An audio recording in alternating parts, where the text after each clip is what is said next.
Hi guys, welcome back to my channel. Today I'm back with another movie review. So we have this movie. This movie was brought to me by Lifetime, and it's called Girl in the Closet.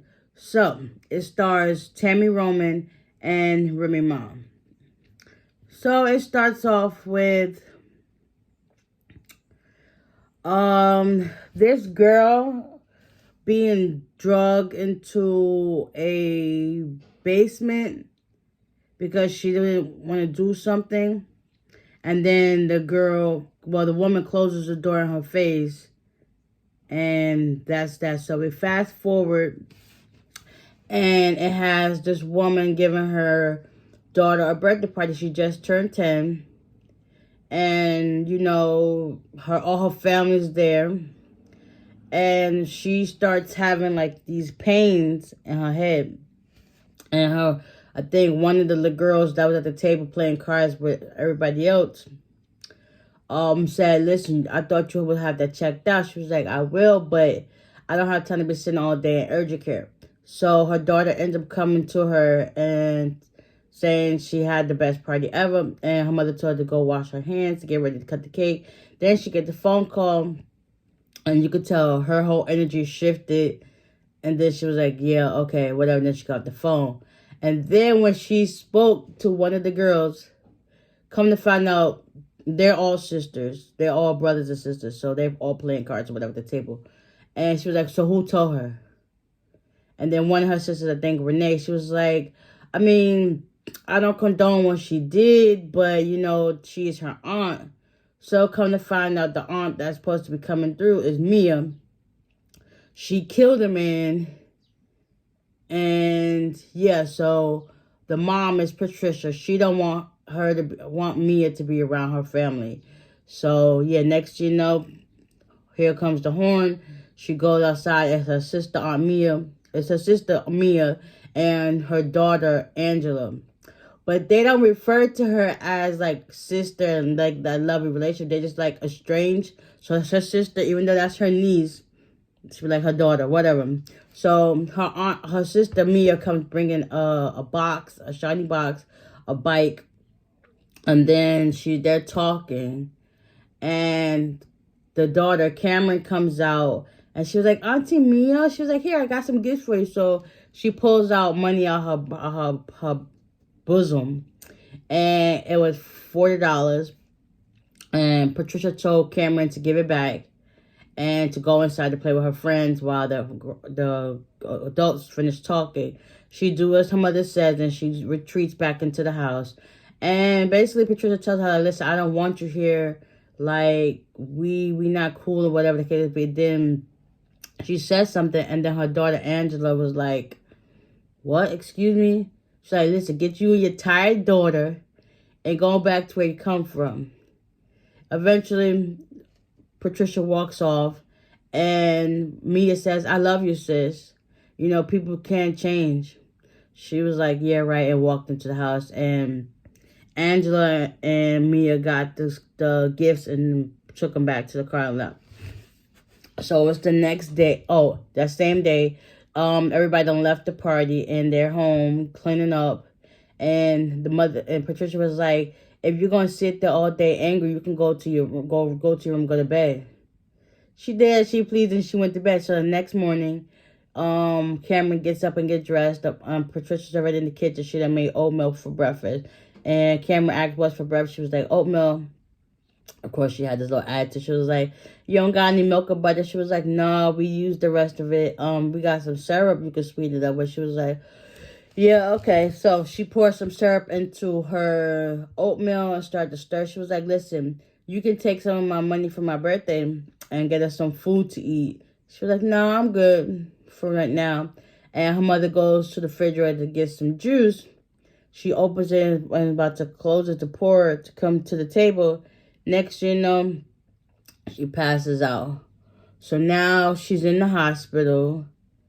And come to find out, she had a brain aneurysm. If any of y'all don't know what a brain aneurysm is, you can Google it. But it's basically a brain bleed in your brain that, can literally cause death. Your brain starts to swell. It bursts a blood vessel, and end result is bleeding in the brain, which is definitely life-threatening. So she ends up awakening in the hospital, and when she awakes, she sees Mia standing there. She was like, "What are you doing here?" She was like, "I'm here because I love you, sis. You know, people can change." And she was basically telling her, she was like, "So how long I've been out?" She was like, "You've been here she was like, 3 days?" She was like, "No, 3 weeks. I've took Cameron and bought her clothes, got her lunch money and stuff like that. And, you know, she's in good hands." So basically, Mia told Patricia that, like, "Listen, we're family. I love you, sis. Cameron can come stay with me until you get back on your feet because you need to rest." Patricia was kind of hesitant, and yeah, but before that, while Patricia was in the hospital, Renee had called Mia and asked her if she can take Cameron. And, you know, of course, she was like, "Yeah, I'll take her." At the same time, this girl, Nancy, she was in the background cleaning and stuff like that. And she overheard the conversation. So if we're going to fast forward. Mia takes in Cameron. And next thing you know, it's a year later. It went from 3 weeks to a year. So Mia cut off all contact with Patricia, and Patricia comes to find out that Cameron was in an adoption agency, because, you know, after a while, kids not being placed with their parents are put in foster care.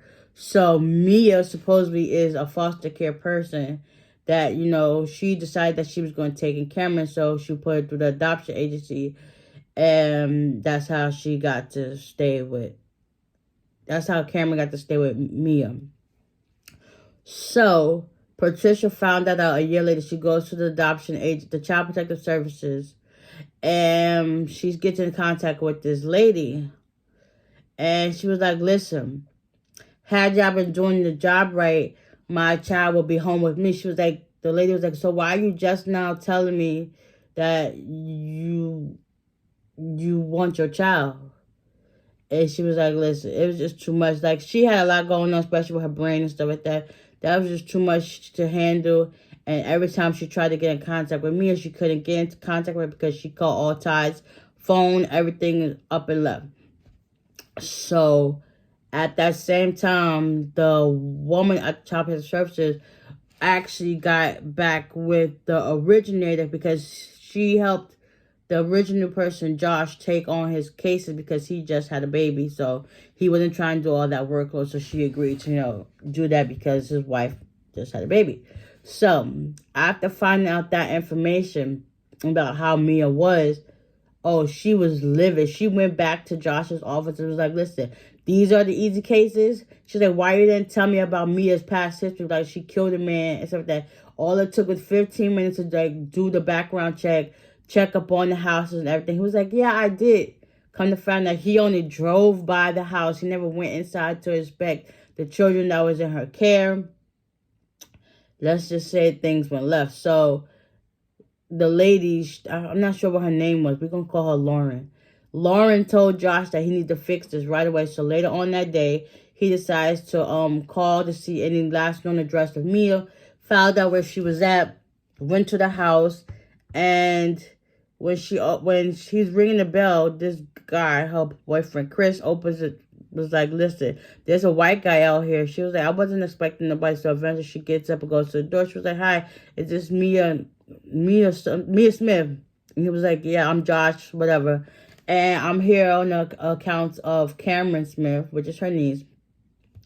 And I want to see if she's okay and where she's at." She was like, "Listen, she's not home right now. She's in school." He was like, "Isn't it a little bit late to be at school at 5 o'clock?" She was like, "Yeah, she has after school," which is true. After school, normally in, like, here, it ends at 6 o'clock. So that was a plausible excuse. But anyways, she was like, "Listen, this is not a good time for you. It's starting to get late.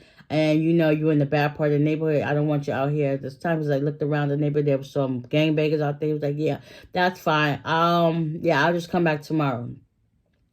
Okay, next morning comes, he goes to the house, and there's a neighbor outside. He was like, listen, they're not here. They left last night. Like, what do you mean they left last night? Yeah, they left last night, and there's about 10 of them. It was like, oh, yep, he done went down, down, down, down. So, fast forward 5 years. Cameron, she's now, I don't know how she went from 10 to 16, but in this case, I'm gonna say at the time of her mother put that picture, she was 10, but her birthday just passed, so she was 11. So it makes sense. So she was 11 to 5 years, so she's 16. So now Cameron done, yeah. So now Cameron done moved into the house, and you know she learned how everything went. She also met the other people that was living in the basement with her, because that's all her aunt did, was take her to put in the basement. She found out there was 2 girls and a boy down there. One name was Nancy, one was Joanne, and one was Harlan. So Harlan is what she had them do is so unthinkable. Basically, Harlan helped fathered 4 children, 2 by Joanne and 2 by Nancy. But Joanne constantly kept getting pregnant, but she was losing her babies. So yeah, and Mia was basically using the kids for their disability checks, because you know Harlan, he's disabled, so of course you know in some instances that do transpires onto their kids as being a hereditary. So yeah, Mia was able to collect money from them so that, you know, they could keep living their lifestyle. So now that Cameron is in the picture, that's money from the state that she's getting on top of Nancy and Joanne's disability to help them live their lavish lifestyle. So at this point is Mia, her boyfriend or husband Chris, and her daughter Angela and her kid, as well as Joanne's and Nancy's kids. Yeah. So now that Cameron's in the picture, Cameron is doing like the jobs of cleaning up after everybody. Oh, sorry. And stuff like that. So now that fast forward 5 years, Patricia's still holding out hope to find Cameron safe and sound. And she's still in contact with Child Protective Services. Still nothing, and so on. Come to find out, she's moved out of Atlanta to Tennessee, I believe.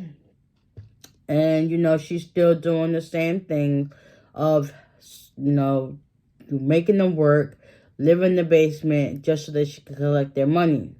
And, you know, I don't know why people make the system was so faulty back then. I'm not saying that, but saying it was so faulty that they didn't like really perceive and look into things to see how things really was. They were just like letting it go under the rug, and that's just what it is.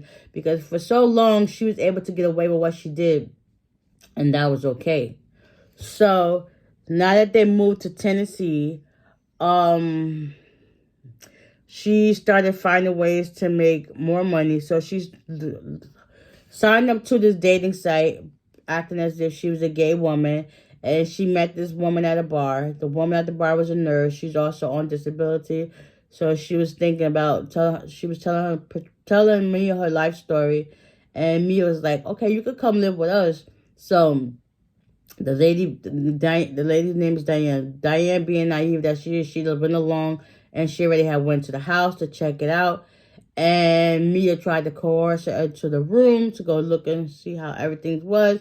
She ended up pushing her into the basement, and then everybody telling her, like, listen, that you have no chances of getting out of here. Like, it's not even worth it. You crying and calling is not gonna work. It's not gonna help. So she's there. Oh, I'm so sorry, guys. I'm so sorry. So she's there and she realizes the other people in the basement. She was like, this is not cool. We got to try to get out of here. And then the guy, Harlan, was like, don't you think we tried? We've been trying. Like, and Diane was not trying to hear it. So fast forward a month later. At this point, Joanne is pregnant again. So she's about to give birth to a baby. When she does give birth, it's a stillborn. And it, yeah, went like that. They decided to bury the baby outside. Diane, she started having these convulsions or whatever case it be. Mia told Cameron to go upstairs to get her some pills. Oh, excuse me. Next, she took the pills and, she ended up convulsing and she died. So Chris, with the assistance of Harlan, was told to go bury her outside in the backyard. So that was that. Now, Mia had to find another way to make money. She went to the grocery store one day and this guy tried to ask her for some change so he can get something to drink or the liquor. And she found that he was lying and he eventually, told her the truth and she offered him a job. So now he's kind of like this pimp that's pimping the girls out to make money. So he has Nancy, Joanne, and Cameron get dressed up nicely and they take them to these type of hotels where there's like place of prostitution and they get paid money to sleep with them. So this one guy just so happens to fancy Nancy. Nancy realized that he was a cop and she constantly wanted to see him. They began paid good money. So one day they went there again and she was like, listen, I'm in trouble and I need your help. I noticed that you was a cop. So then the cop opened the door, was like, listen, how much for her for one night, for the rest of the night?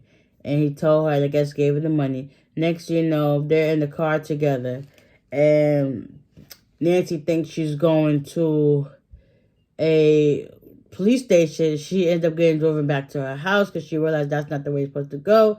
Next the cop told her, like, listen, I thought you said this system was good and vetted. Basically, he's one of them crooked people. Like, he wanted to have his cake and eat it too. He's one of them dirty cops, whatever the case would be. Like, you know what's going on, but you're not saying nothing. You let it go under the rug type of person. So he does that.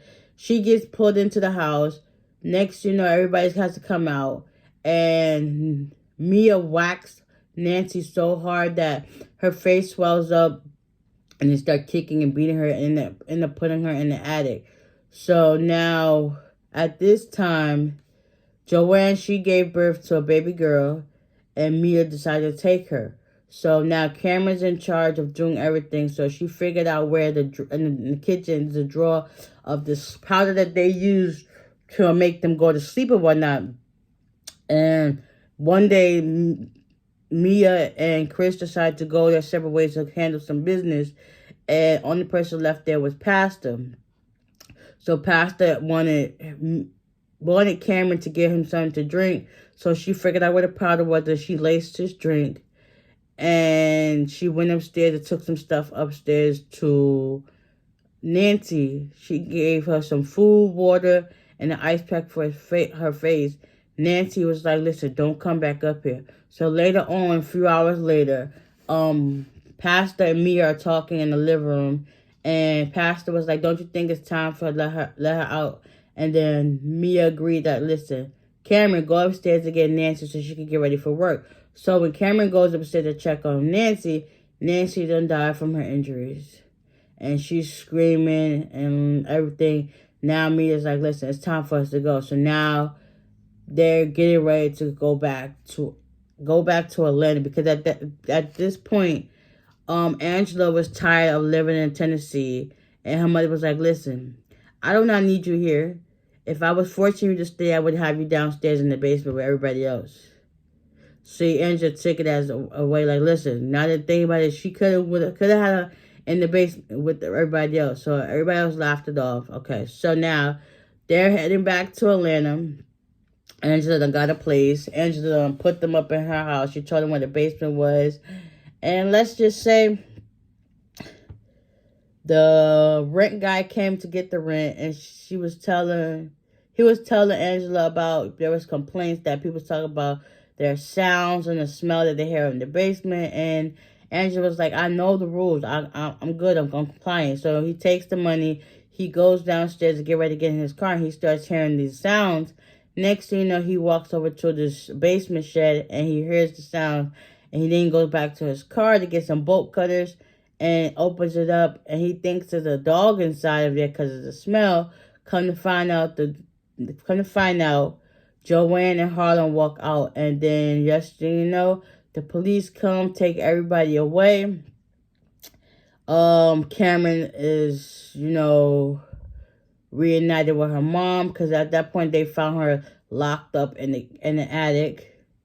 Like, yeah, it was gone. So Mia ended up going to trial for appeal on her case. She said her testimony. Cameron was able to say her testimony, and everybody was writing down. So long story short, Mia didn't get a chance to get out of jail.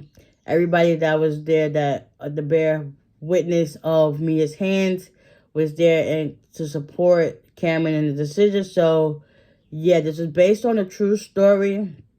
Mia basically was serving her life sentence in prison.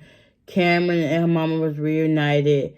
I really wanted to know, like, what happened to, like, Nancy's kids that she had, or did they go into foster care as well? Did Joanne take them in?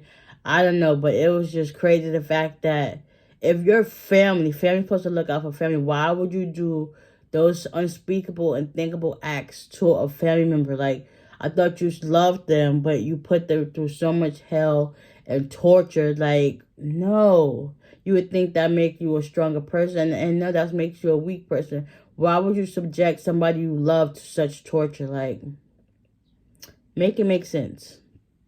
But like I said, it was inspired by a true story. And yeah, basically Mia was serving life. Like, God will prevail. And that's one thing that Cameron did. She had God on her side.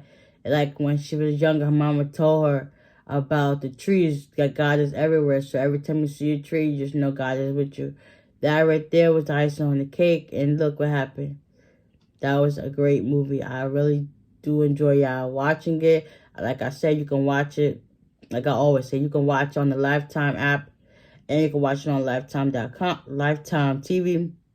I already have watched it twice. So, yeah, it was definitely a great movie. And, like, I definitely recommend watching it. And there's a black cast. Like, come on now. Put on for the black people.